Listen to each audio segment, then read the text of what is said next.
మహర్షుల్ని మునులు శపించడం.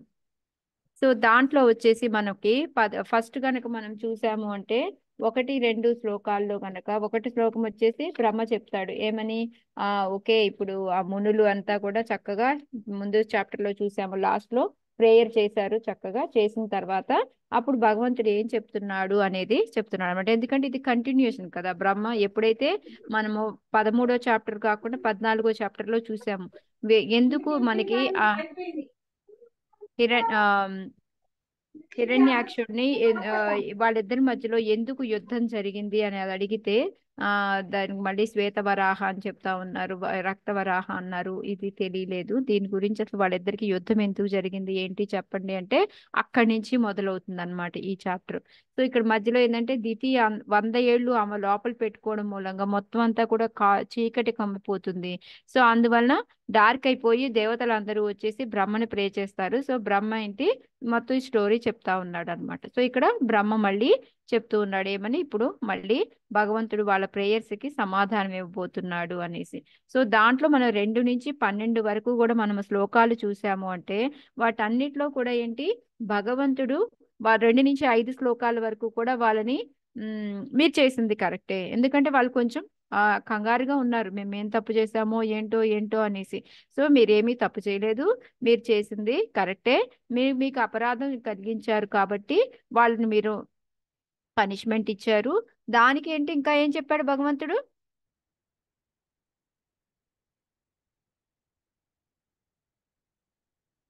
ఏం చెప్పాడు భగవంతుడు, మధ్య ఏమైంది వాళ్ళ ఒకసారి చెప్పరా, నేను అటు వెళ్ళాను మెయింటెనెన్స్ చెప్పరా ఏంటి question.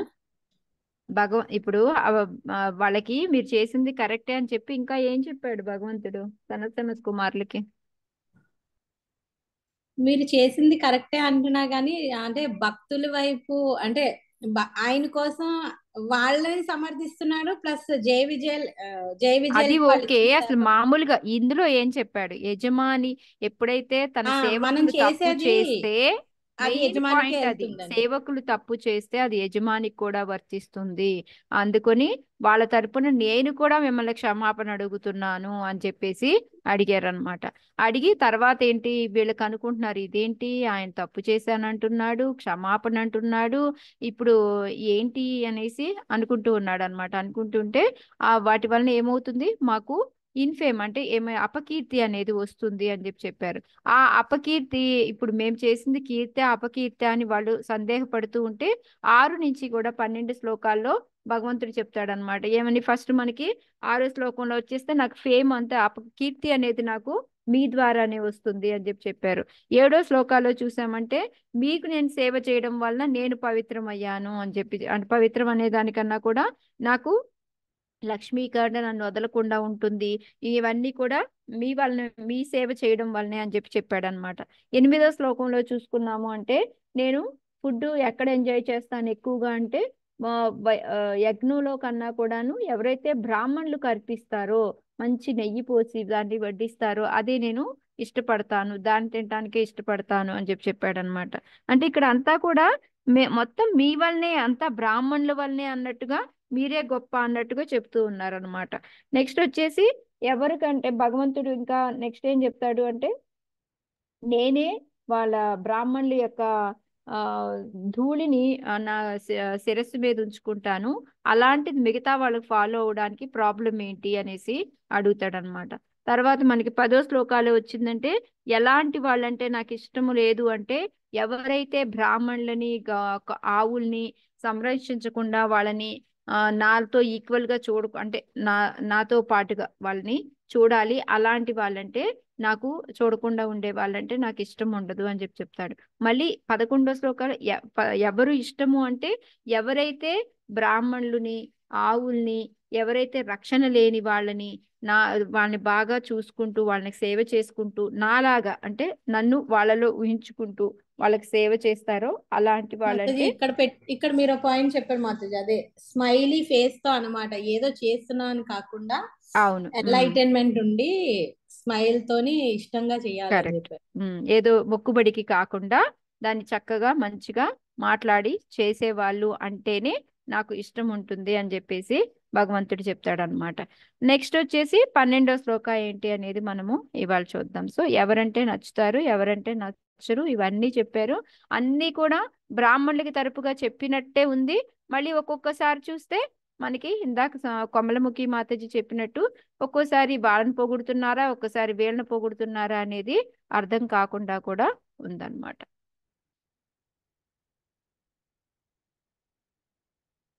Okay, 12th. తన్మే స్వభూర్తురవసాయమలక్షమాణౌ యుష్మద్వతిక్రమగతిం ప్రతిపద్య సద్యః Hare Krishna భూయో షేర్ యమ. చేయలేదు.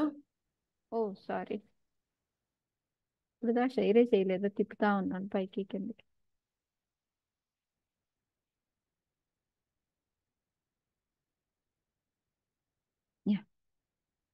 తన్మే స్వభర్తురవసాయమలక్షమాణౌ యుష్మద్వతిక్రమగతిం ప్రతిపద్య సద్యః భూయో మమాంతికమితాం తదనుగ్రహో మే యత్కల్పతామచిరతో భృతయోర్వివాసః.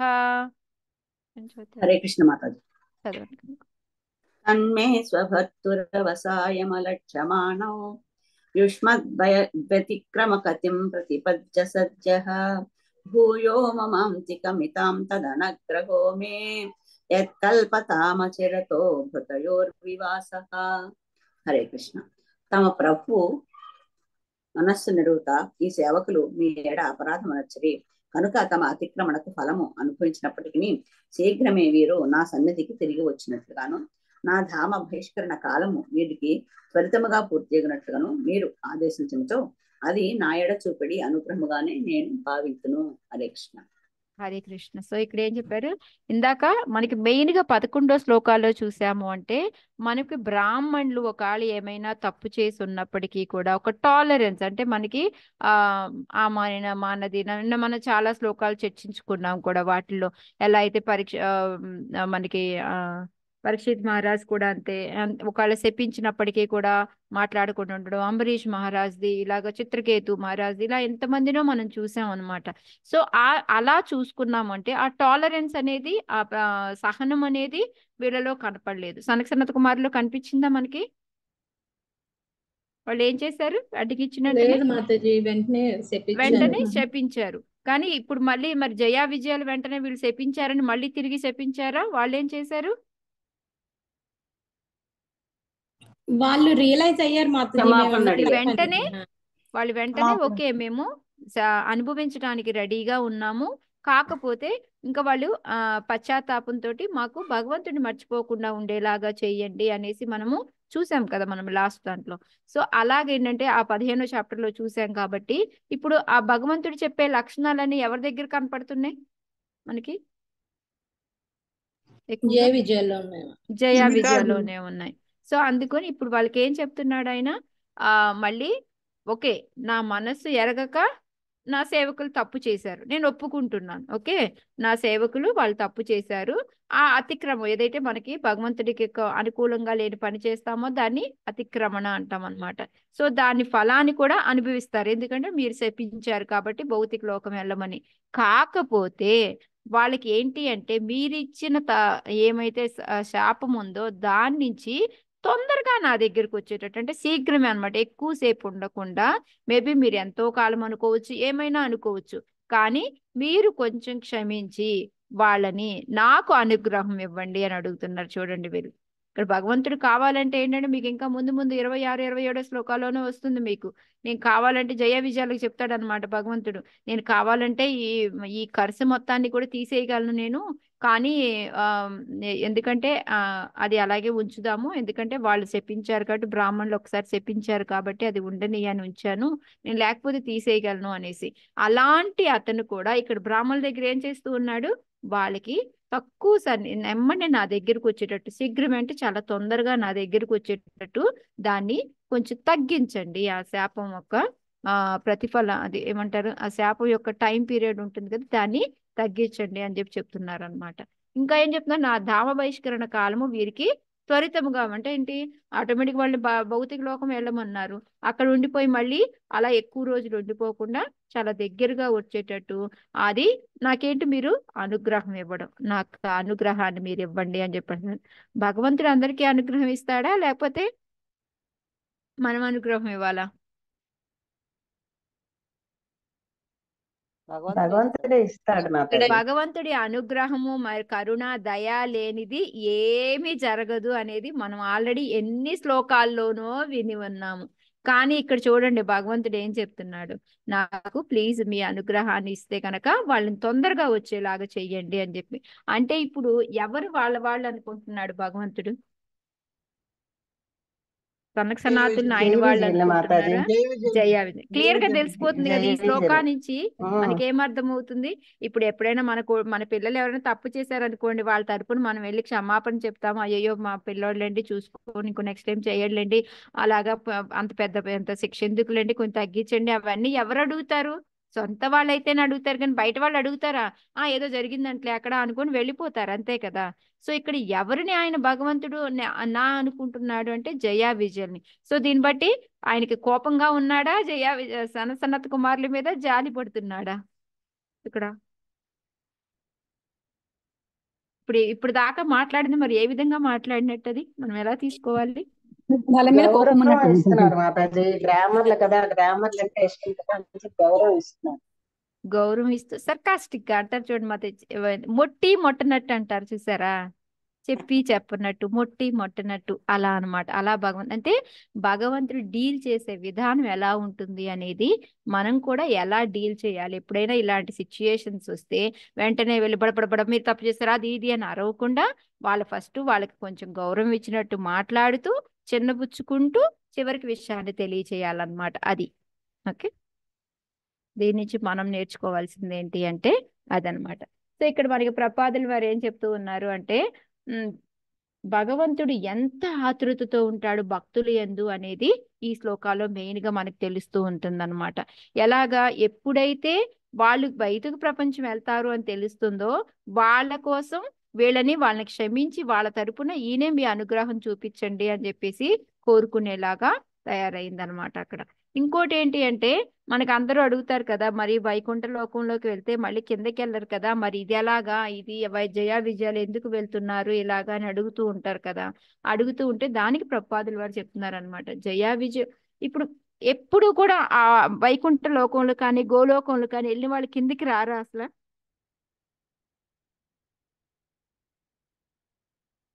హరే కృష్ణ మాతాజీ. వాళ్ళు సేవ చేయాలనుకుంటే కిందకు వస్తారు. భగవంతుడు పంపిస్తే వాళ్ళు వస్తారు సేవ చేయాలనుకుంటే భగవంతుడు వస్తూ ఉన్నప్పుడు భగవంతుడితో పాటు వస్తారు, లేదా భగవంతుడు వాళ్ళని ప్రచారం చెయ్యాలి అనుకుంటే ఎలా అయితే ఇప్పుడు మనకి ప్రభుపాద కానీ ఇప్పుడు మనకి భక్తి సిద్ధాంత సరస్వతి మహారాజు వీళ్ళంతా కూడా మహారాజులు గోస్వాములు వీళ్ళంతా ఎవరు అక్కడ వాళ్ళే కదా. ఎందుకు వచ్చారు వాళ్ళు? మనకి ప్రీచ్ చేయడానికి, మనకి ప్రచారం చేయడానికి. సేవ కాదు మాతాజీ, ప్రచారం చేయడానికి. వాళ్ళకి సేవ అక్కడ బోల్డ్ అంత దొరుకుతుంది మాతాజీ, ఇక్కడ సేవ చేయాల్సిన పని లేదు కదా వాళ్ళకి. మనల్ని భక్తులు చేయడానికి, మనకి నేర్పడానికి, ప్రచారం చేయడానికి వాళ్ళు వస్తారు అంతే. వాళ్ళని పంపిస్తాడు అనమాట భగవంతుడు. సో అదే ఇక్కడ ప్రపాదులు వారు చెప్తున్నారు అనమాట. ఎంత భగవంతుడు ఎంత ఆతురతతో ఉంటాడు అంటే భక్తుల్ని తీసుకెళ్ళడానికి. అది ఎందుకు అక్కడికి వెళ్ళిన వాళ్ళు తిరిగి రారా అంటే వస్తారు. అది ఏంటి అంటే ఒక సంఘటన లాగా, ఇప్పుడు అది ఏదైనా ప్రచారం చేయడానికో లేకపోతే భగవంతుడు ఏదైనా ఒక మెసేజ్ ఇవ్వాలనుకుంటే ఈ సందేశం వీళ్ళకి ఇవ్వాలి అంటే ఈ స్టోరీ ద్వారా అయితే ఈ కథ ద్వారా తెలుస్తుంది బాగా అనుకుంటే అలాంటప్పుడు చేస్తూ ఉంటాడు అనమాట. ఇది ఒక ఘటన అనేది మాత్రమే గుర్తుపెట్టుకోవాలి. ఇంకోటి ఏంటి అంటే మనం ఇప్పుడు ఆధ్యాత్మిక లోకంలో చూసాం ఇందాక వైకుంఠ లోకంలో ఏ రోజన్నా ప్రాబ్లం వచ్చిందా భగవంతుడికను భక్తులకి మధ్యలో ఎక్కడైనా ఇలా కొట్టుకున్నారు ఇలా ఉంది అని ఎక్కడన్నా విన్నామా వైకుంఠంలో? లేదు మాతాజీ, ఎక్కడా వినలేదు. కానీ ఈ ఆధ్యాత్మిక లోకంలోనే భక్తుల మధ్యలో అవుతుంది. కానీ అది ఎప్పుడు అవుతుంది? ఏదైనా అది కూడా లేదు అనే విన్నాం మనం ముందంతా కూడా. పక్షులన్నీ కూడా ఆగిపోయి నువ్వే పాడు అనేసి వారికి ఇవ్వడం, తులసికి మా ఫ్లవర్స్ అన్ని ఉన్నా లేకపోయినా పర్లేదు నువ్వే ముందు వెళ్ళాలి అని తులసికి ఇవ్వడం కానీ అలా చూసుకుంటే వాళ్ళ దగ్గర అది కూడా లేదు. కానీ ఇక్కడ ఏంటి అంటే ఒక భక్తుడికి వేరొక భక్తుడికి మధ్యలో అపార్థాలు అనేవి జరుగుతూ ఉంటాయి అనేసి. ఇప్పుడు అపార్థం జరిగింది కదా, వాళ్ళు ఏమనుకున్నారు, జయా విజయలు మమ్మల్ని ఎవరు వీళ్ళు ఆపడానికి అనుకున్నారు. జయా విజయలు ఏమనుకున్నారు, ఇదేంటి మేము ఇక్కడ నుంచొని ఉన్నాం కదా, మమ్మల్ని ఒక్కసారన్నా పలకరించాలి, ఒక రెస్పెక్ట్ అనేది ఇవ్వాలి కదా, ఇవ్వకుండా అలా వెళ్ళిపోతారేంటి, వెళ్ళొచ్చా అని కూడా అడగకుండా అనేసి వాళ్ళకి కోపం వచ్చింది. మళ్ళీ వీళ్ళేమనుకున్నారు, సనక సనాతులు ఏమన్నారు, మాకు అసలు మీకు అసలు ఇక్కడ ఉండే అర్హతే లేదు, మీరు అసలు అవసరం ఏముంది, వైకుంఠంలో గేట్ కీపర్లకి అర్హత ఉన్నోళ్ళే వస్తారు కదా, ఆ మాత్రం తెలియదా అన్నారు. ఓకే, అర్హత ఉన్నా లేకపోయినా ఇక్కడ నుంచోని ఉన్నాం కదా, మేమేం తక్కువ కాదు కదా, ఇక్కడికి వచ్చాము అంటే ఆ మాత్రం రెస్పెక్ట్ ఇవ్వచ్చు కదా అని. సో ఇదంతా ఎందుకు వచ్చింది, అపార్థం. ఎందుకంటే ఒకరినొకరికి ఒకే రకం దాన్ని చూస్తే రకరకాల మనకి నాకు ఒకలాగా అనిపిస్తుంది, సన్యాసం మాతాజీకి ఒకలాగా, కమలముఖి మాతాజీకి ఒకలాగా అనిపిస్తుంది, రియలైజేషన్స్ ఒక్కొక్కరికి ఒక్కోలా ఉంటాయి. సో అది అనుకున్నప్పుడు ఏమవుతుంది, నాదే కరెక్ట్ అనుకున్నాం అనుకోండి, అక్కడ గోల మొదలవుతుంది. ఓకే నీకు ఇది అర్థమైందా, భలే ఉందే ఇది అనేసి మనం ఒకరికొకరు మాట్లాడుకున్నాం అనుకోండి, అప్పుడు ఏమవుతుంది, అందరి విషయాలు మనకు తెలుస్తాయి, అన్ని అన్ని పాయింట్లు విషయాలు మనకు ఎన్ని తెలుస్తాయి. కోణాల్లో చూడొచ్చు అనేది అర్థమవుతుంది. లేకపోతే నేను చెప్పిందే కరెక్ట్, నాదే కరెక్ట్ అని కూర్చున్నాం అనుకోండి, అక్కడ గొడవ మొదలవుతుంది. సో ఇలాగా భక్తులు మధ్యలో కూడా ఇలా గొడవలు వస్తూ ఉంటాయి అనేది ప్రపాదులు వారు చెప్తూ ఉంటారు అన్నమాట. చిన్న చిన్న అపార్థాలు. చెప్పండి. సారీ, అంటే ఇది మనకి చూపించడానికే కదా మాతాజీ, బట్ అక్కడ అంతే. జరిగిన ఇట్స్ లీలా, రైట్? ఇదా లేలే, అంటే అది జేవిజల్ ఎందుకు అనేది నెక్స్ట్ ఇంకా తెలుస్తుంది శ్లోకాస్ లో ఎందుకు అనేది. ఓకే, ఒక లేలే. ఎందుకంటే అదే చెప్తాను కదా, ఏం జరిగినా అది మనకి ఒక సందేశాన్ని ఇవ్వడానికి, అది ఏదో ఒక ఇన్ఫర్మేషన్ ఉంటుంది దాంట్లో, మనం తెలుసుకోవాల్సింది అదనమాట. సో అందుకని ఇక్కడ ప్రపాదుల వారు అదే చెప్తున్నారంట, ఇలా చిన్న చిన్న మనస్పర్ధలు వచ్చినా కూడా అది తాత్కాలికము. కాకపోతే ఏంటంటే ఒక్కసారి ఏదైనా ఒక శాపం కానీ ఏదైనా అడిగిందంటే అది అనుభవించాలి, కాకపోతే తాత్కాలికం. మళ్ళీ పైకి వెళ్తారా లేదా అనే గ్యారంటీ లేదు అని అనుకోవడానికి లేదనమాట, మనకి అలాగా కుదరదు అనమాట. మెయిన్ అది ఇక్కడ చెప్తూ ఉంది. అందుకనే వాళ్ళకి ఇక్కడ ప్రపాదులు వారు చెప్తున్నారు అనమాట, వైకుంఠం వెళ్ళిన వాళ్ళు ఎవరు కిందకి రారు, ఒకవేళ వచ్చారు అంటే అది ఒక ఘటన మాత్రమే, అది ఏంటి అంటే తాత్కాలికం, అనుభవించాలి బట్ తాత్కాలికంగా అనుభవించి వెంటనే వస్తారు. ఇప్పుడు మనలాంటి వాళ్ళమైతే తాత్కాలికం అనేది ఉండదు అనమాట మనకి, మనం ఎప్పుడు వస్తూ పోతూనే ఉంటూ ఉంటాం అనమాట, అది మనది వేరు. ఓకే, సో భక్తులు ఎంత దయామయుడయ్యుండి భగవంతుడే వాళ్ళని అనుగ్రహించమని అడుగుతున్నాడు అనేది మెయిన్ లెసన్ అన్నమాట ఇక్కడ మనకి. సో ఇక్కడ నెక్స్ట్ వచ్చి 13 నుంచి 15 శ్లోకాల వరకు కూడా చూసాము అంటే, ఈ 3 శ్లోకాల్లో ఏంటంటే బ్రహ్మ వాళ్ళు ఉన్న పరిస్థితి ఏంటి, ఇప్పుడు సనత్ కుమారుల పరిస్థితి ఎలా ఉంది అనేది ఇప్పుడు చెప్తున్నారనమాట. ఎందుకంటే ఇప్పుడు భగవంతుడు మాట్లాడడం అయిపోయింది, ఇది లాస్ట్ ఫైనల్, నాకు అనుగ్రహించండి, మా వాళ్ళకి ఎక్కువ పనిష్మెంట్ లేకుండా తొందరగా నా దగ్గరకు వచ్చేలాగా అనుగ్రహించండి అని చెప్పాడనమాట. సో దీనికి మనకి విశ్వనాథ చక్రవర్తి ఠాకూర్ ఏం చెప్తారు అంటే, ఇంత చెప్పిన తర్వాత కూడా ఇప్పుడు వాళ్ళకి ఏమీ అర్థం కావట్లేదు, ఎందుకంటే భగవంతుడు సర్కాస్టిక్ గా అర్థమయ్యే అర్థం కానట్టుగా వాళ్ళకి మొట్టనట్టుగా చెప్పాడు అని చెప్పేసి చెప్తూ ఉన్నారనమాట. నెక్స్ట్ 13 చూద్దాం. బ్రహ్మోవాచ అత తస్యో సతీం దేవీం ఋషికుల్యాం సరస్వతీం నాస్వద్యామన్యుదష్టానాం తేషామాత్మప్యతృప్యత.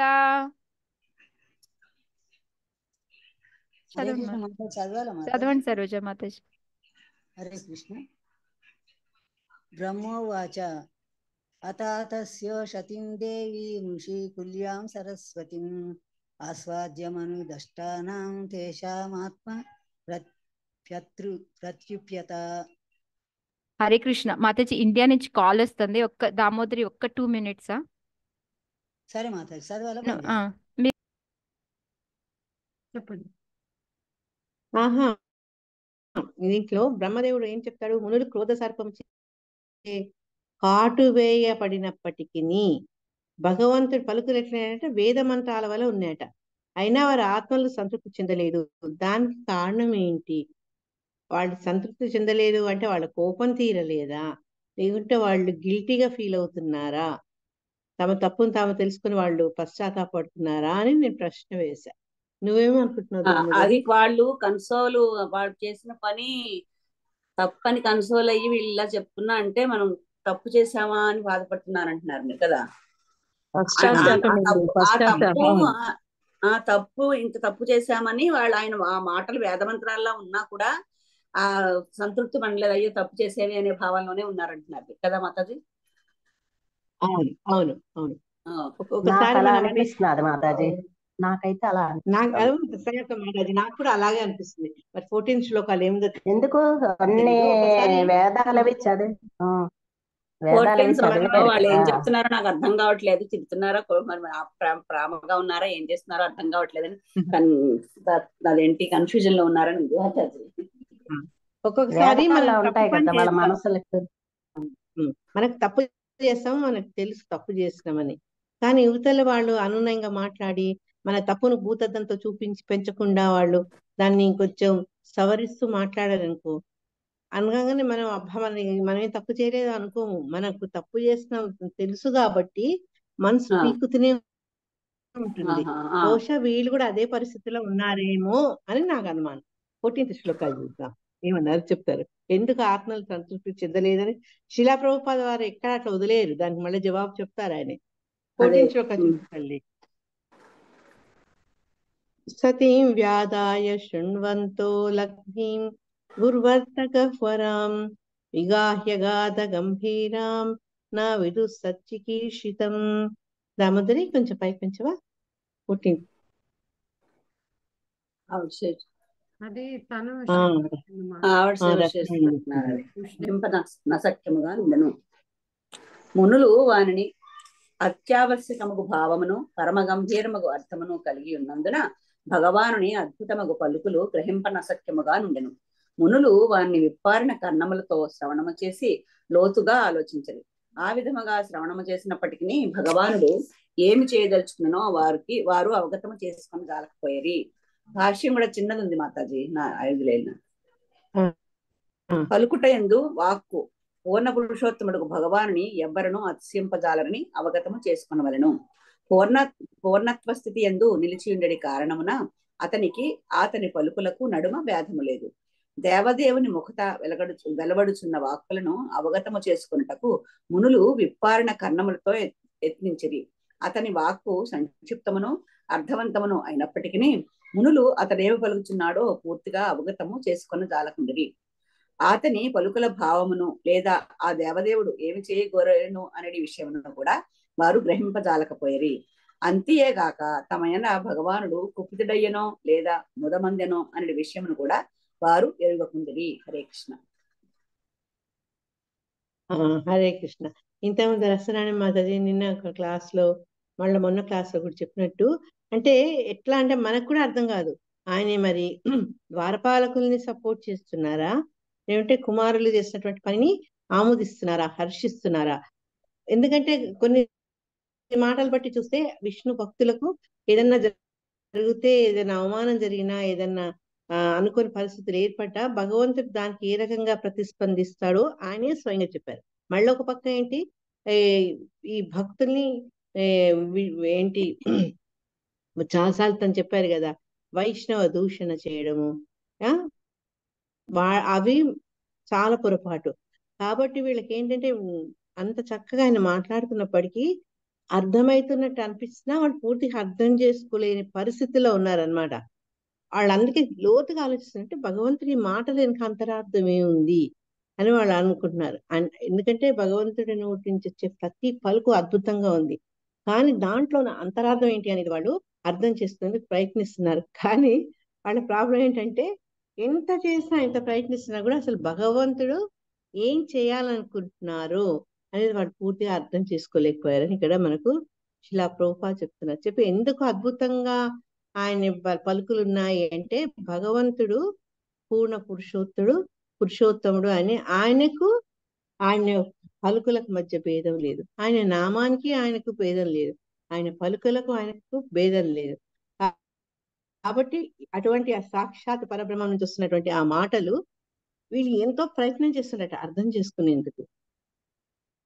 ఎందుకంటే భగవంతుని యొక్క వాక్కు శిలా ప్రభుపాద చెప్తున్నారు అర్థవంతము సంక్షిప్తం. అంటే దానికి పెద్ద లంబాచౌడ భాష్యం ఇవ్వట్లేదు అని చెప్పదలుచుకుంది స్ట్రైట్ గా చెప్పేస్తున్నారు అనమాట స్వామి. అయినప్పుడు కూడా పాపం వాళ్ళకి అది పూర్తి అర్థం కాలేదు అని చెప్తున్నారు. ఇంకొంచెం చదువుతుంది. వారు అవగతం చేసుకోలేకపోయిరి, చేసుకొని జాలకపోయిరి. అంటే వాళ్ళ జ్ఞానాన్ని కూడా మించినటువంటిది భగవంతుని యొక్క జ్ఞానము.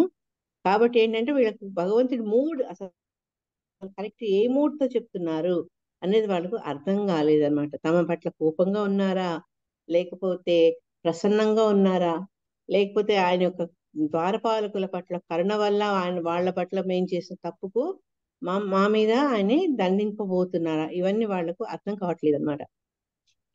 అంటే భగవంతుని పలుకుల గురించి ఏం చెప్పారంటే అవి చాలా పూర్ణము అర్థవంతమైన అయినప్పటికీ కూడా వీళ్ళు ఉన్న కన్ఫ్యూజన్ స్టేట్ లో వీళ్ళ యొక్క మానసిక స్థితి ద్వారా ఎంతో శ్రద్ధగా వాళ్ళు వింటున్నప్పటికీ కూడా వాళ్ళకి అది పూర్తి అర్థం కావట్లేదు. భగవంతుడు ఏం నిర్ణయిస్తున్నాడు, ఏం చేయబోతున్నాడు అనేది వాళ్ళు గ్రహించలేకపోయారు అని అన్నారు. ఉదమందన కుక్కుతుడేనంటే వీళ్ళ పట్ల వీళ్ళకు ఎంతో భక్తి ఉంది కదా, విష్ణులోకానికి వెళ్ళి స్వామిని దర్శించుకోవాలన్న ఆతృతతో వెళ్ళి వాళ్లకు అడ్డం వచ్చిన ద్వారపాలకుల్ని శపించారు కదా. కానీ దాంట్లో ఏంటి, భగవంతుని చూడాలన్నా ఆరాటం ఎక్కువ ఉండింది వాళ్ళలో. దాన్ని చూసి సంతోషించారు. లేకుంటే తన ప్రియమైనటువంటి సేవకులు ద్వారపాలకులైన జయ విజయులను వాళ్ళ డ్యూటీ వాళ్ళు చేస్తుంటే వాళ్ళను క్షపించినందుకు కోపించారు. ఇది వాళ్ళకి కరెక్ట్ గా అర్థం కావట్లేదు అన్నమాట. అంటే స్వామి యొక్క అంతర్గతాన్ని వాళ్ళు అర్థం చేసుకోలేకపోతున్నారు. హరే కృష్ణ. రసరాణి మాతాజీ వచ్చారా? ఎస్ మాతాజీ, వచ్చాను మాతాజీ. బాగుంది కదా ఇంకా మనకేం అర్థం అవుతుంది మాతాజీ, ఇంకా మనకేంటి అర్థం అవుతుంది మాతాజీ, మాకు తప్పుగానే ఉంది మాతాజీ. మెయిన్ గా ఏంటి అంటే మీరు 13, 14 శ్లోకాలు చూసారు అంటే మెయిన్ గా ఏంటంటే వాళ్ళకి ఫస్ట్ కోపంలో ఉన్నారు, తర్వాత ఇది ఉన్నారు కదా. మెయిన్ గా విశ్వనాథ చక్రవర్తి ఠాకూర్ కానీ వీళ్ళందరూ చెప్పేది ఏంటి అంటే వైష్ణవ అపరాధం చేసి ఉన్నారు కాబట్టి భగవంతుడు చెప్పేది వాళ్ళకి అర్థం కాలేదు.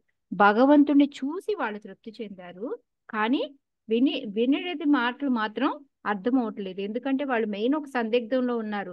అయ్యో మేము తప్పు చేసామా ఏంటి అనేసి. అందులో భగవంతుడు పొగుడుతూ ఉన్నాడు, తప్పు చేసిన వాళ్ళని ఇంకా పొగుడుతూ ఉన్నాడు. ఒకసారి ఏమనుకుంటున్నారు వాళ్ళు, భగవంతుడు దర్శనం ఇచ్చాడు అంటే మేము తప్పు లేదు అనుకుంటున్నారు. మళ్ళీ ఒకసారి అమ్మో ఎందుకు డివోటీస్ అంటున్నారు, ఇది అంటున్నారు, తప్పు చేశామేమో అనుకుంటున్నారు. సో అలాగేంటంటే వాళ్ళకి రకరకాలుగా ఉండి వాళ్ళ మైండ్ ఏంటంటే అర్థం కాకుండా ఉందన్నమాట. అది మెయిన్ ఇక్కడ.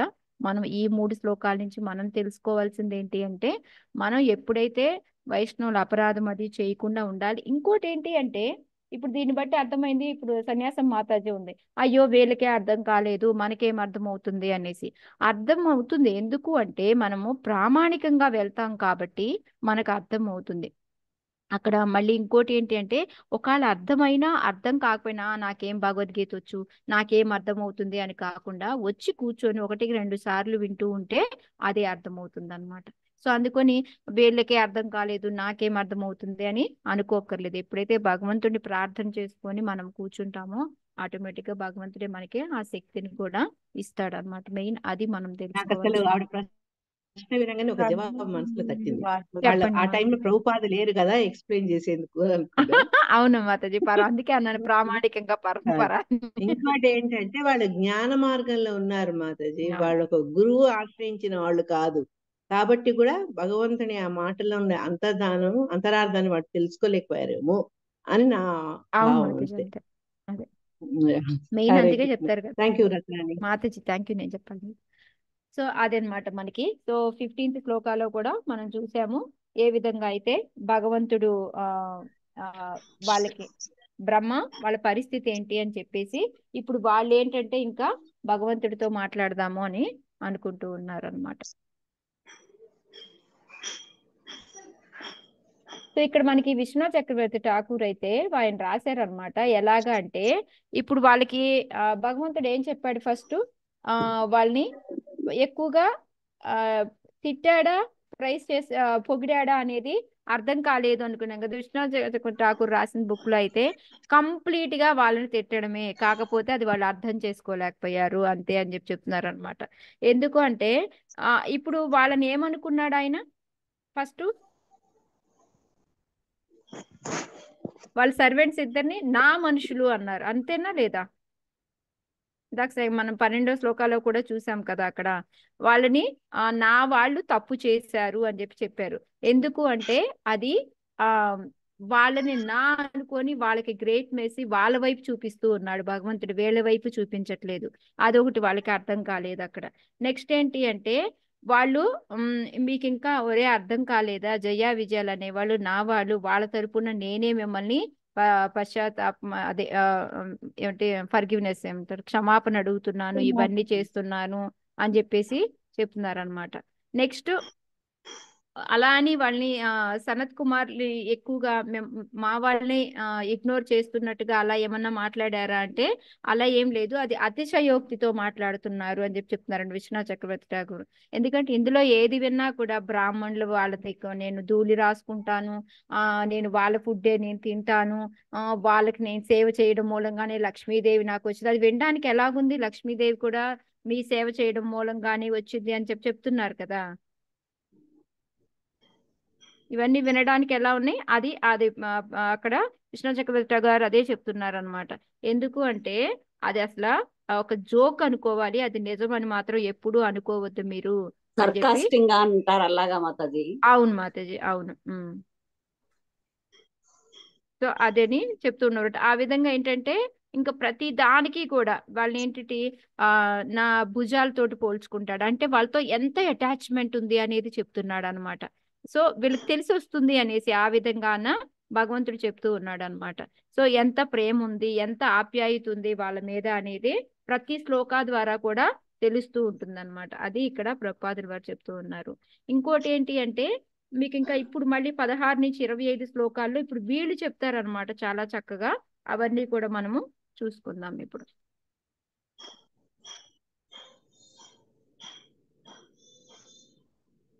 ఋషయ ఊచుః నవయం భగవాన్ 15 అవ్వలేదు మాతాజీ, 15 చెప్పారు కదా మాతాజీ, ఇప్పుడు 14 చెప్పారు.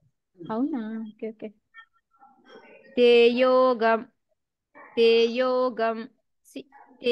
తే యోగమాయయారబ్ధ పారమేశ మహోదయం ప్రోచు ప్రాంజలయో విప్రాహ ప్రహృష్టాక్షుభితత్వచః. హరే కృష్ణ మాతాజీ చదవాలా చదవండి. మాతాజీ? కృష్ణుని మాత చదవండి. ते योगमायारब्धा पारमेष्ट्या महोदयं प्रोचुं प्राञ्जलये विप्रा प्राहुष्टाक्षुभितत्वचः. అది కనిపిస్తలే మాటకి, పైకి రాదు. ఆయనను ఆ నలుగురు మునులు భగవద్ దర్శనముతో అతి ప్రసన్నతను బడిసి పులక శరీరులైరి. అంతరింగ శక్తి యోగమాయ ద్వారా తను బహువిధమగు వైభవములను వెల్లడి కావించిన దేవదేవునితో పిదప వారిట్లు పలికిరి.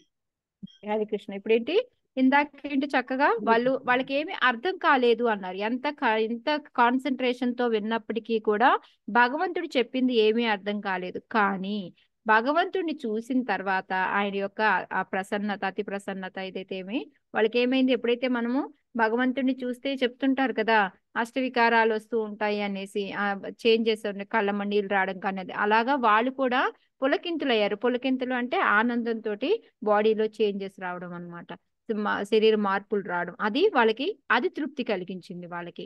ఓకే, అది కలిగించిన తర్వాత వాళ్ళు ఏమని చెప్తున్నారు అంటే, అది యాక్చువల్ బ్రహ్మే చెప్తుంది ఇది, అంతరంగిక శక్తి ద్వారా తన బహువిధమగు వైభవములను వెల్లడి కావించిన దేవాది దేవునితో పిదప వారిట్లు పలికిరి. సో అంతరంగిక శక్తి అంటే ఆధ్యాత్మిక లోకంలో ఎప్పుడు యోగమాయలాగా ఉంటుంది, మనకి భౌతిక ప్రపంచంలో ఎలా ఉంటుంది భగవంతుడి యొక్క శక్తి త్రిగుణములతోనే మహామాయ, యోగమాయ. అక్కడేంటి అంటే ఆ యోగమాయ అందరికి హెల్ప్ చేస్తూ ఉంటుంది. ఇక్కడ మనకి మహామాయ ఏంటి అంటే మనల్ని టెస్ట్ పెడుతూ ఉంటుంది అనమాట, నువ్వు నిజంగా సక్సెస్ అయ్యావా లేదా అనేసి. మనం నిజంగా సక్సెస్ అయ్యాము అని తెలిసిన తర్వాత మళ్ళీ మనకు హెల్ప్ చేసి మనల్ని ఆధ్యాత్మిక ప్రపంచం వెళ్ళడానికి మనకి సహాయం చేస్తూ ఉంటుంది అనమాట. సో అది ఇక్కడ ప్రభుపాదుల వారు అదే చెప్తూ ఉన్నారనమాట. ఏంటి అంటే వీళ్ళు ఆటోమేటిక్ గా వాళ్ళ ఏమంటారు సంభ్రమానికి గురయ్యారు. భగవంతుడు ఏం మాట్లాడుతున్నాడో అర్థం కావట్లేదు, ఏమవట్లేదు. అయినప్పటికీ కూడా ఒక ఆనందం ఏంటి అంటే భగవంతుడిని చూసాము అని చెప్పేసి చాలా ఆనందంలో ఉన్నారనమాట. అయితే ప్రభుపాదుల వారు ఇంకో కంపారిజన్ కూడా చేస్తూ ఉన్నారు. ఇక్కడ ఏంటి అంటే ఐశ్వర్యం, పారమేశ్వరం అంటే ఐశ్వర్యం అన్నమాట. అది బ్రహ్మదేవుడిది చాలా ఎక్కువ ఉంటుంది. మనం భౌతిక ప్రపంచంలో చూసాము అనుకోండి, బాగా డబ్బు ఉంది ఎవరికి, బాగా ఐశ్వర్యం ఉంది కానీ డబ్బు కానీ పేరు ప్రతిష్టలు కానీ ఉన్నాయి ఎవరికి అని అంటే బ్రహ్మ అని చెప్పుకుంటాం మనం భూ ప్రపంచం వరకు చూసామంటే. కానీ అదే గనక ఆధ్యాత్మిక జగత్తుకి వెళ్ళాము అంటే బ్రహ్మది నథింగ్, జీరో అన్నమాట. ఎలా అయితే ఇప్పుడు మనం చూడండి, ఒక కొంచెం ఉన్నవాళ్ళు ఉన్నారనుకోండి, వాళ్ళని చూసి అబ్బా చాలా ఉన్నవాళ్ళు అనుకుంటాం. వాళ్ళు అంబానీని చూసి అబ్బా అనుకుంటారు, అంబానీ ఇంకొకరిని చూసి అలా అనుకుంటాడు. అలా కాకుండా ఇప్పుడు ఇంద్రుడి దగ్గరికి వెళ్తే ఇంద్రుడి దగ్గర ఇంకా చాలా ఉంటుంది. ఇంద్రుడి దగ్గర మించి ఆ ఉమ్, బ్రహ్మ దగ్గర ఇంకా ఎక్కువ ఉంటుంది ఆ ఐశ్వర్యాలు కానీ ఇది కానీ. నెక్స్ట్ అక్కడి నుంచి ఆధ్యాత్మిక ప్రపంచంకి వెళ్తే ఇంకా అలాగా ఆర్డర్ మారుకుంటూ మారుకుంటూ లాస్ట్ లో హైయెస్ట్ ఎవరి దగ్గర వస్తుంది ఐశ్వర్యం కానీ కృష్ణుడు గోలోకంలో, ఆ గోలోకంలో కూడా బృందావనంలో అని చెప్తారనమాట. ద్వారకాలో చూస్తే ఐశ్వర్యమే ఉంటుంది కానీ ప్రేమ, ఐశ్వర్యము, కీర్తి అన్ని కలిపి అంటే మనకి గోలోక బృందావనంలో అని చెప్పి చెప్తూ ఉంటారనమాట. సో అదే ఇక్కడ ప్రభుపాదుల వారు యోగమాయ, మహామాయ అని చెప్పేసి చెప్తూ ఉన్నారు అనమాట. సో ఇది జస్ట్ మనకు అండర్స్టాండింగ్కే ప్రభుపాదుల వారు ఇవ్వడము. జస్ట్ ఇక్కడ ఏంటి అంటే భగవంతుడి యొక్క దర్శనం వాళ్ళకి మహామాయ రూపంలో దొరికింది. దాంతో వాళ్ళు శాంతించారు. ఇప్పుడు భగవంతుడితోటి మాట్లాడబోతున్నారు అనమాట. మాకేమీ అర్థం కాలేదు. ఆయన చెప్పినవన్నీ ఒకసారి రీకలెక్ట్ చేసుకుంటూ దానికి నువ్వు ఇలా చెప్పావే, ఇది కరెక్ట్ కాదే, ఇది తప్పే అనేసి మళ్ళీ దానికి ఎదురు క్వశ్చన్ గా వీళ్ళు ఇలా కదా ఉండాలి అన్నట్టుగా చెప్తూ ఉంటారు అనమాట. ఋషయవూచుహు నవయం భగవాన్ న విద్మః తవ దేవ చికీర్షితం కృతో మేనుగ్రహశ్చేతి యదధ్యక్ష ప్రభాషసే. హరే కృష్ణ ఋషయవూచుః న వయన్ భగవన్ విద్మః తవ దేవ చికీర్షితం కృతో మేనుగ్రహశ్చేతి యదధ్యక్ష ప్రభాషసే. సనకాది ఋషులు పలికిరి, హే భగవాన్, పరమాధ్యక్షుడవయ్యును మేమేదో నీకు శుభమును కూర్చున్నట్లుగా మా పక్షమున నీవు పలుకుతున్నందున మేము ఏది చేయుట నీ అభిమతమో ఎరగజాలకున్నాము. హరే కృష్ణ. హరే కృష్ణ. సో ఫస్ట్ ఏం చెప్తూ ఉన్నారు, నువ్వేంటంటే మామూలుగా చూడండి, ఎవరైనా మన వైపు మాట్లాడుతున్నారు అంటే ఏంటి, ఒక మంచి చేసో ఏదన్నా మనకి ఎప్పుడు మంచి చేస్తూ ఉంటారు, అందుకని వాళ్ళ వైపు మాట్లాడదాంలే అని అట్లా ఉంటది కదా. సో నువ్వు భగవంతుడా, నువ్వేంటి మా వైపు మాట్లాడుతా ఉన్నావు, మా పక్షాన్ని. ఇందాక చూస్తే కొన్ని విషయాలు ఏమనిపిస్తుంది, వాళ్ళ వైపు చెప్పినట్టుంది, కానీ మొత్తంగా బ్రాహ్మణుని పొగుడుతూ బ్రాహ్మణుల గురించే చెప్పావు కదా. ఇలా అది ఎలా ఉందంటే వినడానికి నువ్వు మేమేదో నీకు మంచి చేశాము, ఓకే, వాళ్ళని శపించడం అనేది నేను మీకు మంచి చేసినట్టుగా, అందుకని నువ్వు మమ్మల్ని పొగుడుతున్నావు. అది అలా అని పొగుడుతున్నావా లేకపోతే ఇంకో విధంగా చెప్తున్నావా అనేది మాకు అర్థం కావట్లేదు. నీ అభిమతం ఏంటో అసలు నీదేంటో మాకు అర్థం కాలేదు అని చెప్పేసి చెప్తూ ఉన్నారు అనమాట. ఇక్కడ ఏంటంటే ఫస్ట్ వాళ్ళు ఏమనుకుంటున్నారు, తానేదో తప్పు చేసినట్లుగా పలుకుటను ఋషులు అవగతం చేసుకునగాలకుండిరి. వాళ్ళు తప్పు చేశారు అనేది అనుకోవట్లేదు. ఎందుకు అనుకోవట్లేదు అనుకున్నాం మనం, వాళ్ళు తప్పు చేయలేదు అని అనుకుంటున్నారు. ఎందుకు? అంటే భగవంతుడే వాళ్ళని అంటే అడిగాడు కదా, తప్పు భగవంతుడి దర్శనం మెయిన్, భగవంతుడి దర్శనం దొరికింది కదా. ఏదన్నా తప్పు చేస్తే భగవంతుడు వచ్చి దర్శనం ఇవ్వడు కదా. మరి ఇక్కడ భగవంతుడు వచ్చి దర్శనం ఇచ్చాడు కానీ వాళ్ళకి వెనకాల రీజన్ తెలియట్లా, ఎందుకు వచ్చాడు అనేది మనం చెప్పుకున్నాము. మనకి ఏంటంటే పరంపర ద్వారా ఆచార్యులు చెప్పి ఉండడం మూలంగా మనకి అర్థమైంది ఎందుకు వచ్చాడు అంటే, భగవంతుడు అక్కడ ఉన్న సీన్ ఇంకా పెరగకుండా అక్కడతోటి ఆపాలి అంటే నేను వెళ్ళడమే కరెక్ట్ అనుకొని భగవంతుడు వచ్చాడు. కానీ వీళ్ళేమనుకుంటున్నారు అంటే ఆయన కరుణామయుడు, అందుకనే బాగానే నాకు అనుగ్రహం ఇచ్చి మా దగ్గర వచ్చి చక్కగా మాట్లాడాడు అనుకుంటున్నారు, అందువల్ల మేము తప్పు చేయలేదు అని అనుకుంటున్నారు అని ప్రభుపాదులు వారు చెప్తున్నారు అనమాట.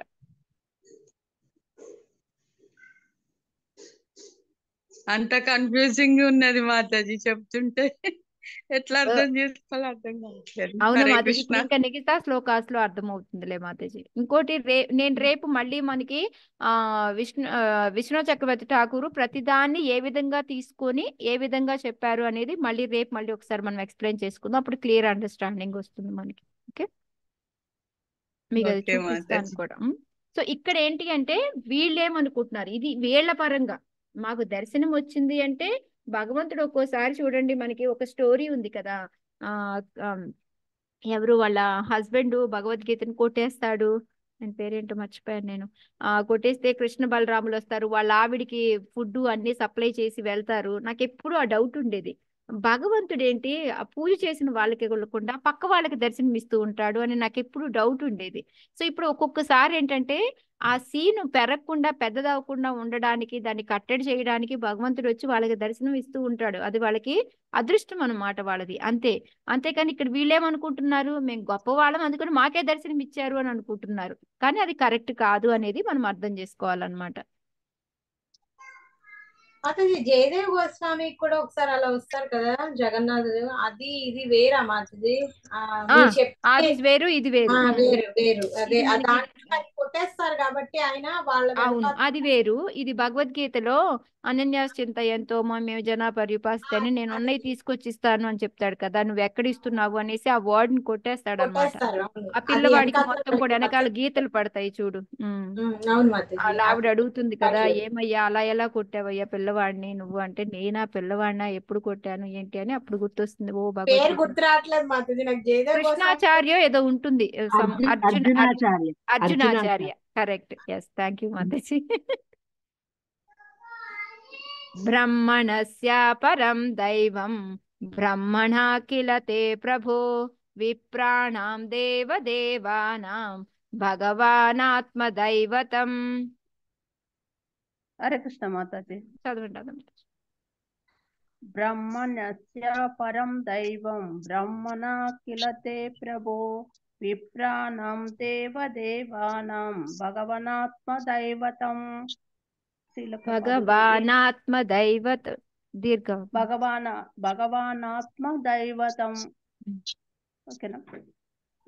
ఏ ప్రభు, నీవే బ్రాహ్మణత్వమునకు పరమ నిర్దేశకుడవు. బ్రాహ్మణులు అత్యున్నత స్థానమునందు ఉన్నవారని నీవు భావించుట ఇతరులకు బోధించుటకై నీ స్వీయ ఉపమానము కాగలదు. వాస్తవమునకు దేవతలకే గాక బ్రాహ్మణులకు సైతము నీవే పరమ ఆరాధ్యమూర్తివై ఉన్నావు. హరే కృష్ణ మాతాజీ. హరే కృష్ణ. సో ఫస్ట్ భగవంతుడు ఏం చెప్పాడు, నేను మిమ్మల్ని సర్వ్ చేస్తూ ఉంటాను కాబట్టి మీ వల్లనే నాకు పేరు ప్రతిష్టలు వస్తాయి, మీకు నేను సేవ చేస్తూ ఉంటాను కాబట్టి దాని వల్లనే నాకు లక్ష్మీదేవి వెళ్ళలేదు, ఇవన్నీ చెప్పున్నాడు కదా. సో దానికి వాళ్ళు ఇది అడుగుతున్నారు అనమాట. ఏమడుగుతున్నారు, నువ్వు బ్రాహ్మణానికి నిర్దేశకుడివి, అంతే కదా. మొత్తం అసలు బ్రాహ్మణులు కానీ ఎవరైనా వచ్చారు అంటే ఏంటి, భగవంతుడికి విరాట్ పురుషుడు చూసుకున్నాం అంటే పైన బ్రాహ్మణులని భుజాల క్షత్రియులని ఇవన్నీ చెప్తాం. సో ఎక్కడి నుంచి వచ్చావు, అసలు అందరికీ నిర్దేశకుడు ఎవరివి అంటే నువ్వు చెప్పిందే మేమందరమే ఫాలో అవ్వాలి. ఓకే, అలాంటిది నువ్వు ఇప్పుడు మమ్మల్ని పొగిడి ఇదంతా చేస్తున్నావు ఎందుకు అంటే ఇతరులకు బోధించడానికి, అంతే కదా. మనకి భగవద్గీతలో వస్తుంది కదా ఏంటి, యద్యత్యాచరతి శ్రేష్ఠ అనేసి. భగవంతుడికి సాందీపని ముని దగ్గరికి వెళ్లాల్సిన పని లేదు, బ్రాహ్మణులకి సేవ చేయాల్సిన పని లేదు. కానీ కూడా ఇది ఒక సిస్టము, దీన్ని ఇలాగే చెయ్యాలి అని చెప్పడానికి ఆయనే ఒక ఉపమానంగా అనమాట, నేను ఇలా చేయడానికి అని అందుకొని నువ్వు మమ్మల్ని ఇలా ఇతరులకు బోధించడానికి వాళ్ళందరికీ కూడా నువ్వు ఇట్లా చేస్తున్నావు అని చెప్పేసి వీళ్ళు చెప్తున్నారు అనమాట. ఇంకా నువ్వు ఓన్లీ బ్రాహ్మణులకే అంటున్నావేమో, నువ్వు దేవతలకి సైతము నువ్వే ఆరాధ్యమూర్తివై ఉన్నావు అని చెప్పి చెప్తున్నారు. మనకి ఎన్ని చోట్ల వచ్చింది, దేవతలందరూ మిస్టేక్ చేయడం, మళ్ళీ వెళ్ళడం, మళ్ళీ ప్రే చేయడం, భగవంతుడికి క్షమించమని ఎన్నిసార్లు చూసాం, ఏమేమి లీలలు చూసాం మనం. బ్రహ్మ విమోహన్ లీల ఒకటి బ్రహ్మ విమోహన్ లీల, గోవర్ధన్ లీల, ఇంద్రుడు. లీలలో సో ఇంకా ఈ విధంగా మనం చూసుకుంటూ పోతే ఇలా ఎన్నో లీలలు ఉంటాయి అన్నమాట. సో అందుకని ఇక్కడ ఏంటంటే నువ్వు దేవతలకి బ్రాహ్మణులకి అందరికి కూడా నువ్వే ఆరాధ్యమూర్తివి, నువ్వు మాకు చేయడం ఏంటయ్యా అనేసి వాళ్ళు మళ్ళీ అడుగుతున్నారు అనమాట. నువ్వు చెప్పింది కరెక్ట్ కాదే అనేసి ఎదురు క్వశ్చన్ ఇప్పుడు వీళ్ళు అడుగుతున్నారు అనమాట.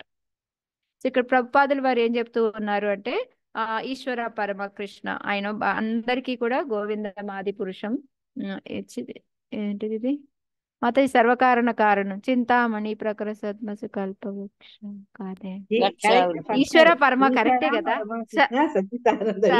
అనాదిరాది గోవింద సర్వకారణ కారణం కృష్ణ.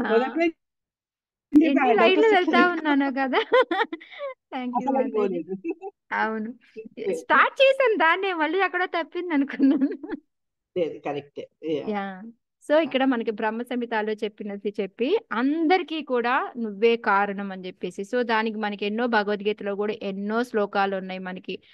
అహం సర్వస్య ప్రభువో మత్త సర్వం ప్రవర్తతే, మన అన్ని కూడా నా దగ్గర నుంచే వచ్చాయి అని చెప్పేసి మనకి మళ్ళీ బ్రహ్మరుద్రాదులు వీళ్ళందరి కూడా మనం చూసాం భగవంతుడు నే వాళ్ళు ఆరాధిస్తూ ఉంటారు అనేది. సో ఇవన్నీ చెప్తున్నారు అనమాట ప్రపాదులు వారు మనకి. సో వాళ్ళు చెప్పింది అక్షరాల కరెక్ట్. ఎందుకు అంటే భగవంతుడి నుంచే అందరూ వచ్చారు, ఆయనే అందరికీ ఏంటి పూజనీయం, అంతేకాని బ్రాహ్మణుని పూజించడం అది కరెక్ట్ కాదు అనేది ఇక్కడ చెప్తూ ఉన్నారు. ఇంకోటి ఏంటంటే భగవద్గీతలో మనకి బ్రాహ్మణులు అనే వాళ్ళకి ఎలాంటివి ఉంటాయి పనులు అనేది ఇక్కడ శమము వాళ్ళు ఎలా ఉంటారు అంటే శమము, దమము, శుచిత్వం అంటే క్లీనింగ్, దమము అంటే అహంకారం లేకుండా అనుకుంటా, శమము అంటే పదం నాకు గుర్తు రావట్లేదు. మాతాజీ మీకు గుర్తుందా శమము అంటే? తితిక్ష అంటే బ్యాలెన్స్డ్ గా ఉంటారు వాళ్ళు, ప్రతి పరిస్థితిలో అంటే ఇది ఒకేలా ఒక్కోదానికి ఒక్కో మీనింగ్ ఉంది మాతాజీ. శమము అంటే ఏంటో మీనింగ్ నాకు గుర్తు రావట్లేదు. కాదు కాదు కాదు, మేబీ క్షమించడమే. నేను చూసి చెప్తా. చూడండి మాతాజీ, శమము దమము ఈ రెండిటికి అర్థము ఉంది మాతాజీ. శుచిత్వము అంటే ఏంటి మాతాజీ? ఓపికతో ఉండడమా? ఓపిక అనేది తితిక్ష మాతాజీ, సహనంతో ఉండడం తితిక్ష. శుచిత్వం అంటే శుభ్రంగా క్లీన్ గా ఉండడం అనేది.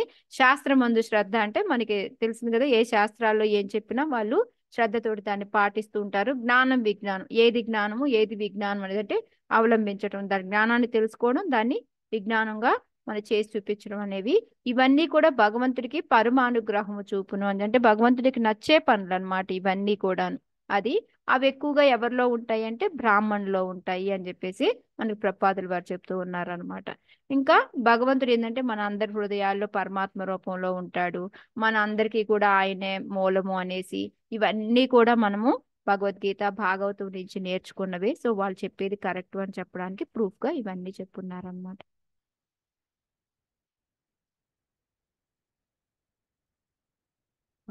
మాతో చూస్తారా చెప్తారు, మనం నెక్స్ట్ శ్లోకాకి వెళ్దాం. మనం ఏకలే ఈశ్వర కృష్ణ శ్లోకా తీసుకోవచ్చు మనము ఇవన్నీ కూడా. ఇంకా మెయిన్ గా ఇక్కడ మనకి ఏంటంటే పక్క వాళ్ళకి నేర్పడం కోసం, వాళ్ళకి చూపించడం కోసం ఇలా చేస్తే బాగుంటుంది అనేసి భగవంతుడు బ్రాహ్మణులకి ఇప్పుడు ఎలా అయితే అతను ఎవరు వాళ్ళ ఫ్రెండ్ అటుకులు తీసుకుని వెళ్తాడు,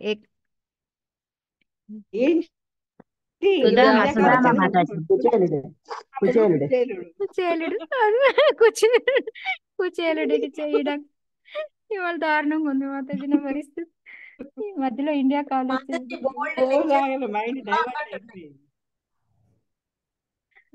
లేదు, పేర్లు తొందరగా రావట్లేదు మాతాజీ.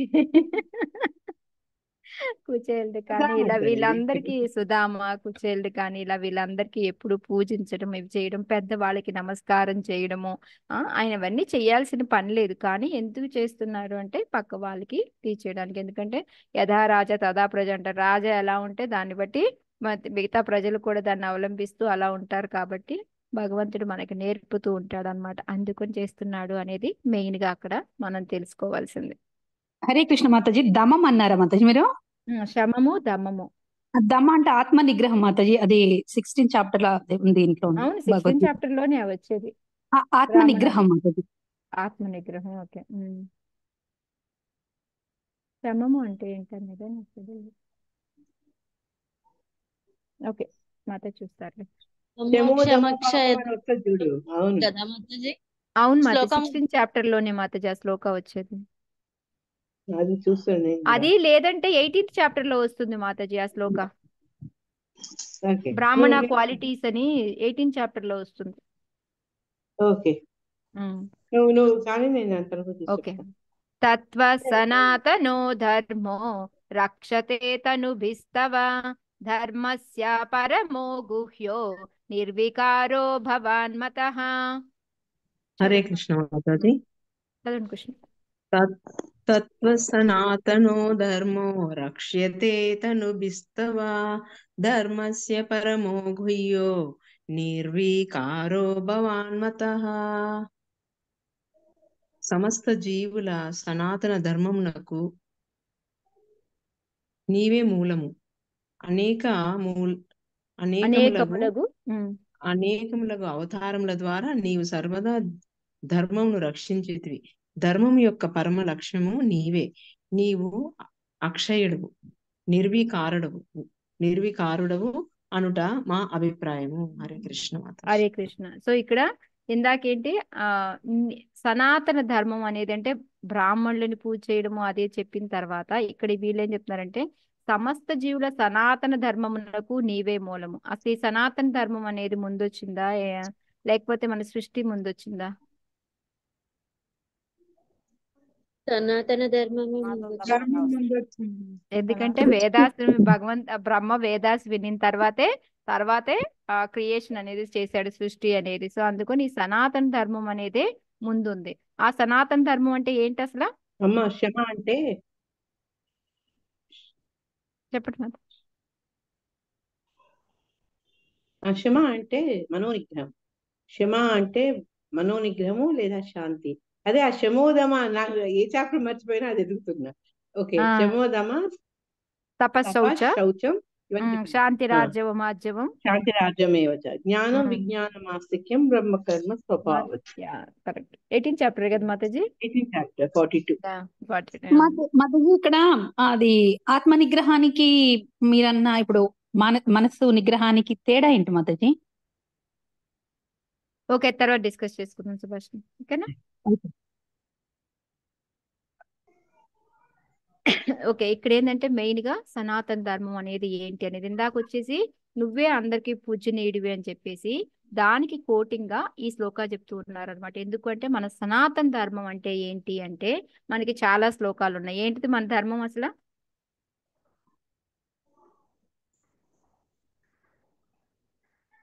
సవైపుంస పరోధర్మో యతో భక్తి అధోక్షజే. అన్నిటికన్నా హైయెస్ట్ ధర్మ పరం ధర్మ ఏంటి అంటే భగవంతుడి సేవ చేసుకోవడం, భగవంతుడి ప్రేమతో సేవ చేసుకోవడం. మెయిన్ గా చెప్పాలి అంటే అది అహైతుకి అప్రతిహత, ఆటంకాలు లేకుండా ఒక ఫలాపేక్షతో లేకుండా చేయడం అనేది మెయిన్ గా మన ధర్మం అన్నమాట. సో అది మెయిన్ సనాతన ధర్మానికి కూడా నీవే మూలము అంటే ఆ వేదాస్ ద్వారా మూలం ఏంటి అనేది, సనాతన ధర్మం ఏంటి అనేది అంతా కూడా ధర్మంతో సాక్షాత్ భగవాన్ అనేసి మనకి భగవంతుడు ఏం చెప్తే అదే సనాతన ధర్మం, అంతే కదా? అంతకుమించి ఏమన్నా ఉందా? సో మనకి వచ్చేసి సనాతన ధర్మం వచ్చేసి భగవంతుడికి సేవ ప్రేమతో చేయడం అయితే శారీరక సనాతన ధర్మం ఉంటుంది. అదేంటి?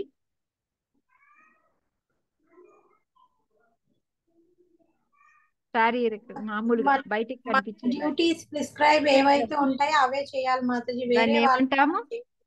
వర్ణాశ్రమం ధర్మం. యా, అది శారీరక అంటే బయటగా కనిపించేలాగా అనమాట. అంటే మనకి మన గుణాలను బట్టి చాతుర్వర్ణం, అది కూడా ఎవరు చెప్పారు? భగవంతుడు చాతుర్వర్ణం మయా సృష్ట గుణకర్మ విభాగశః. ఆయనే చెప్పాడు గుణాలను బట్టి కర్మలను బట్టి వాళ్ళకి ఆశ్రమాలు ఉంటాయి, వర్ణాలు ఉంటాయి, దాన్ని బట్టి మనము ధర్మాన్ని పాటించాలి అనేసి మనకి నేర్చుకొని ఉన్నాం. అంతా కూడా ఇదంతా భగవద్గీతే, మనకి ఇంక కొత్తగా ఏమీ రాదు ఇందులో కూడా అన్నమాట. నెక్స్ట్ అంటే అనేకములకు అవతారముల ద్వారా నువ్వు సర్వదా ధర్మమును రక్షించితివి. ఎలాగ చెప్తాం మనం? ఇది ఏ శ్లోకం ఉంది మనకి భగవద్గీతలో? మాతాజీ యదా యదా ధర్మస్య పరిత్రాణాయ సాధూనాం వినాశాయ చ దుష్కృతాం ధర్మ సంస్థాపనార్థాయ సంభవామి యుగే యుగే. ప్రతి అవతారం ఒక్కొక్క అవతారం తీసుకొని యథాయథాహి కూడా చెప్పచ్చు, బట్ ఎక్కువగా మనకి ఆ ఏది మనకి రీఎస్టాబ్లిష్ చెప్తే పునఃసృష్టించడానికి ఎప్పుడైతే ధర్మం పోతుందో నేను వస్తూ ఉంటాను ప్రతి యుగంలో అని చెప్పి. సో ధర్మాన్ని ఎవరు రక్షిస్తున్నారు? భగవంతుడే ఒక్కొక్క అవతారం తీసుకొని వచ్చి మనకి ఇప్పుడు మళ్ళీ చైతన్య మహాప్రభు రూపంలో వచ్చి మనకి ఏ విధంగా భక్తి చేసుకోవాలి ఏంటి అనేసి చెప్పారనమాట. సో ఇంకా ధర్మం యొక్క పరమ లక్ష్యము నువ్వే. మనకి లాస్ట్ ఏంటి? ధర్మం అంటే ఏంటి? భగవంతుడిని ప్రేమ చేసుకోవడం, భగవంతుడి దగ్గరికి చేరడం. పరమ లక్ష్యం ఏంటి అంటే సవైపుంసాం పరో ధర్మో చేసుకున్నాం కదా, అదే అన్నమాట. ఇంకోటి ఏంటి అంటే వాళ్ళు చెప్తుంది నిర్వికారుడు అనుట మా అభిప్రాయము. నిర్వికారుడు అంటే ఆకారం లేదు అని అనుకోకండి, అది కాదు. నిర్వికారుడు అంటే అతనికి ఎప్పుడు అక్షయుడు అంటే తగ్గడం అనేది ఉండదు. ఎప్పుడు పెరుగుతూ ఉండడమే కానీ క్షీణించిపోవడం అనేది, శారీరకమైన మార్పులు రావడం అనేది ఉండదన్నమాట. ఎలా అయితే ఇప్పుడు మనం అనుకోండి, ఆత్మ మనలో ఆత్మ బాడీ శరీరం చూసామనుకోండి, రెండు వేరు వేరు మనకి. కానీ భగవంతుడికి ఆత్మ శరీరం ఒకటా లేకపోతే వేరువేరా? ఒక్కటే. ఒకటే కదా. ఒకటే ఒక డౌట్ గా మాతాజీ. చెప్పకండి మాతాజీ ప్లీజ్. రెండు లేదు ఒకటే ఒకటే. భగవంతుడికి. ఎందుకు? జన్మ కర్మచ మే దివ్యం. ఆయనది ఎప్పుడు కూడా దివ్యం అని చెప్తాం మనం, అంతే కదా. మనలాగా మన టెంపరీ బాడీ అలా ఉండదు. సో అలా శారీరకమైన అది ఏమంటారు, ఎప్పుడు చేంజ్ అనేది ఉండదు. ఆయన ఎప్పుడు అలాగే ఉంటారనమాట. అందుకని అక్షయుడు పెరుగుతూ ఉండడం అనేది. నెక్స్ట్ నిర్వికారుడు అంటే మీరు అలా ఆకారం లేదు అని అనుకోవద్దు. సో అలాంటి వాడివి నువ్వే ధర్మం ఏంటో చెప్పింది నువ్వే, ధర్మానికి మూలము నువ్వే, ధర్మాన్ని రక్షించేది నువ్వే. అలాంటిది మళ్ళీ నువ్వొచ్చి మమ్మల్ని పూజ చేస్తానండం ఏంటి, మాకు సేవ చేస్తానండం ఏంటి అనేసి వాళ్ళు తిప్పికొడుతూ ఉన్నారనమాట. సో అందుకే ఇక్కడ ధర్మస్య పరమో గుహ్యక అనేది అది చాలా సీక్రెట్. అందరికన్నా పరమ రహస్యం ఏంటి అంటే మనకి భగవద్గీతలో చూసాము అంటే లాస్ట్ శ్లోక ఏంటిది? సర్వధర్మాన్ పరిత్యజ.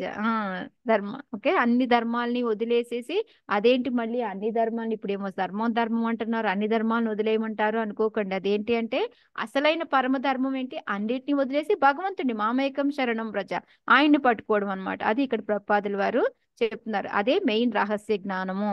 అందుకే చెప్తారు కదా, ఏంటి మాతాజీ ఆ శ్లోక మర్చిపోయాను నేను.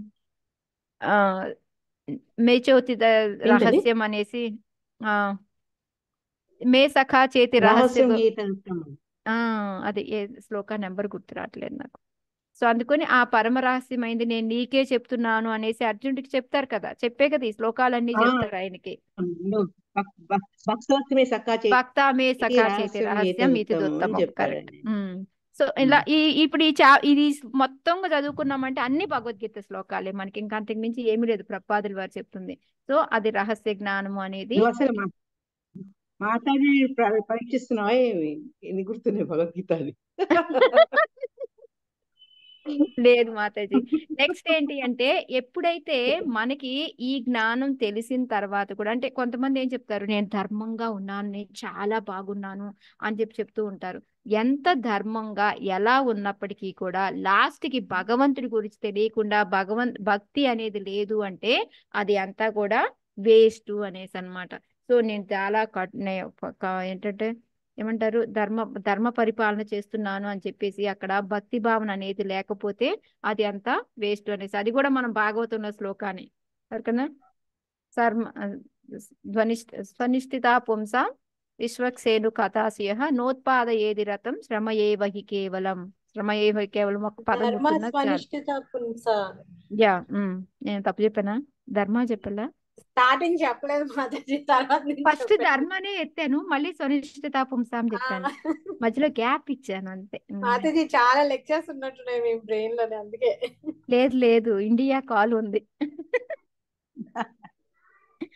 సో ఇది మనకి మెయిన్ గా ప్రభుపాదుల వారు ఇది మొత్తంలో కూడా చెప్పాలనుకుంటుంది ఏంటి అంటే, ఎవరైనా సరే రకరకాల మార్గాలు ఉన్నాయి, భగవంతుడి దగ్గరికి వెళ్ళాలి అని అనుకొని చెప్తూ ఉంటారు. అది కరెక్ట్ కాదు. ఒకటే మార్గం, అది సనాతన ధర్మం, దాన్ని పట్టుకుంటేనే మనం భగవంతుడి దగ్గరికి వెళ్తాము అనేది చెప్తూ ఉన్నారు. దేవతల్ని కూడా పూజ చేసినా కూడా మనం వెళ్తాము అని చెప్తారు, కానీ అది రాంగ్. ఎందుకంటే మనకి భగవద్గీతలో మళ్ళీ క్షీణే పుణ్య మర్త్యలోకం అని ఉంది. అది అయిపోయిన వెంటనే మళ్ళీ మనం తిరిగి వస్తామని, లేదా దేవతల్ని ప్రేజ్ చేసి యాంతి దేవవ్రత దేవాన్ పితృన్ యాంతి పితృవ్రతాహ అది శ్లోక ఉంది కదా మనకి. సో ఎవరిని పూజ చేస్తే, భూతాలను పూజ చేస్తే భూతలోకంలోకి వెళ్తాము, అది దేవతలు చేస్తే దేవతలోకంలోకి, పితృలు పూజ చేస్తే పితృలోకంలోకి వెళ్తాం. కానీ ఎవరైతే నన్ను పూజ చేస్తారో నా దగ్గరికి వస్తారు అని భగవంతుడు చెప్తాడు. అందుకని ఇవన్నీ చెప్పేవన్నీ కూడా మూర్ఖమైన ప్రచారాలే. ఇది ఒక్కటే న్యాయమైంది, సమ్మతమైంది అనేది ప్రభుపాదుల వారు ఇక్కడ మనకి చెప్తూ ఉన్నారు అన్నమాట. ఈ అంశములు అన్నీ ఇచ్చట సనాతనము అని వర్ణింపబడినవి. అంటే ఇప్పుడు భగవంతుడు సనాతుడు అని తెలిసింది, భగవత్ సేవకుడు సనాతనుడు అని తెలిసింది. సో ఇంకా భగవద్ధామం కూడా సనాతనమైంది అని తెలిసింది. అనుకొని ఇవన్నీ కూడా సనాతనం అని తెలిసాయి. కాబట్టి మనకి భక్తియుతంతో మనం చేస్తే, అంటే భక్తితో మనం చేసామంటే దాని యొక్క ఫలితం కూడా సనాతనం అంటే అది శాశ్వతంగానే ఉంటుంది అనేసి. అది ఎక్కడికి పోదు, తాత్కాలికం అయితే కానే కాదనమాట. ఎందుకంటే మనకి మిగతా ఈ స్వర్గ ప్రాప్తి కానీ ఎక్కడికైనా వెళ్ళాము అనుకోండి, అది అయిపోయిన వెంటనే మళ్ళీ మనం శినే పుణ్య మర్త్య లోకం మనం వచ్చేస్తాము. కానీ ఆధ్యాత్మిక లోకం వెళ్తే మళ్ళీ వచ్చాం. మనం ఎప్పుడైనా వచ్చాము అంటే అది కూడా ఇందాక చెప్పుకున్నాం మనం శ్లోకాల్లో, తాత్కాలికము.